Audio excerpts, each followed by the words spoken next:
Lead the Way, a podcast for school leaders with author, speaker, and educator, Dr. Bill Ziegler. Welcome to Lead the Way, a podcast for ed leaders by ed leaders in 5 minutes or less. Today, I am just thrilled to have a very special guest, a total rock star in the principal world, Jessica Cabeen. Jessica is the principal of Ellis Middle School in Austin, Minnesota. She's the Minnesota National Distinguished Principal of the Year and an awesome author. You got to check out some of her books. Jessica, it's so great to have you on Lead the Way today. Oh, it's always fun to connect with you and your audience. I'm excited to be here. Jessica, I really like the work you do around self-care for leaders, especially during these crazy times. You know, we live in, oh my goodness, these are the craziest times I think I can ever remember. And as leaders, you talk a lot about self-care. How can leaders, just really bring about that self-care in their own life? Such a timely topic, Bill. And before we went on air, I was just sharing that as we're recording this, we just went to virtual learning again. So we were hybrid to start the school year, and now we've gone into full distance. And I had the break of Thanksgiving to really recalibrate and think about what went well during distance learning in the spring and what didn't, and what I need to do differently. And it really revolved around self-care.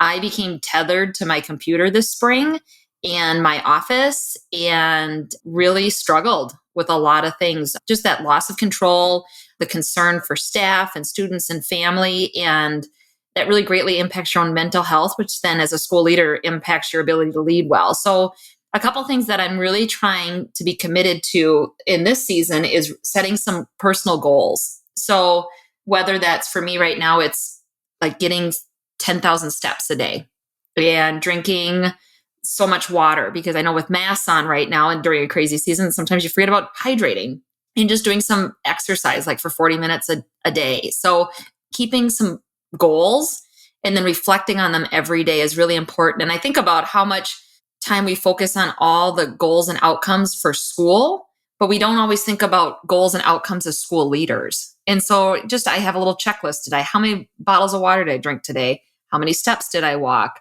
Did I exercise today? And just in accounting for time and then sharing that with others. I think so many of my Zoom calls and meetings for staff is around, instructional outcomes and engagement with students and building relationships with families. And we sometimes forget to just take time to talk about what are you doing for your own self-care. And as a school leader, not only engaging your staff in those conversations, but sharing with them what you're trying to do and then model it and ask for accountability. So whether that's if you're on grounds, taking a 5-minute walk at the end of a 50-minute Zoom call, or, having a healthy lunch in the lounge at a socially distanced, acceptable manner, things like that we have to think about and prioritize, because, those emails can wait. Sometimes our families can't, and we want to be healthy for them and for ourselves after this crazy season. So really prioritizing your own self-care and setting goals and celebrating that success has been really important for me as we go back into this distance learning season again.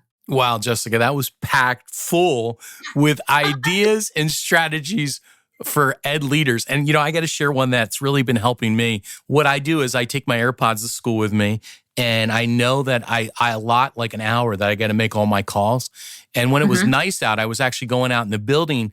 I was going outside and walking the grounds making these phone calls. And now I walk the building making these phone calls. And people now, like our custodians, just know that, that's just Bill on his phone. And the nice thing is it gets me active and it gets me moving. You bring up a great point, too, about just the boundary lines that are blurred during virtual learning, how easy it is to steal that time away from your family. What's one tip as we close out here that you would give educational leaders about how to protect the time with their family? Oh, this one seems so easy, but yet so hard. Hide your phone. When you get home, hide your phone for an hour or two. shut it down and just spend time with your family and not worry about notifications. It makes a difference. Yeah, that is an awesome one. And you're right, it is hard, but it's a good one to do. Especially, I try to do that during the dinner hour so we can really focus on as a family. So, Jessica, I want to thank you so much for coming on Lead the Way today. If people want to learn more about you, how can they do that? I am on the socials at Jessica Cabeen on Instagram and Twitter, and then on Facebook as Principal and Balance. So those are the places to connect with me when I don't have my phone shut off during dinner, Bill. Exactly. Thanks so much, Jessica, for being on Lead the Way. Thank you. You've been listening to Dr. Bill Ziegler with Lead the Way. Bill has great resources for school leaders at chaselearning.org. That's chaselearning.org. Thanks for listening to Lead the Way with Dr. Bill Ziegler.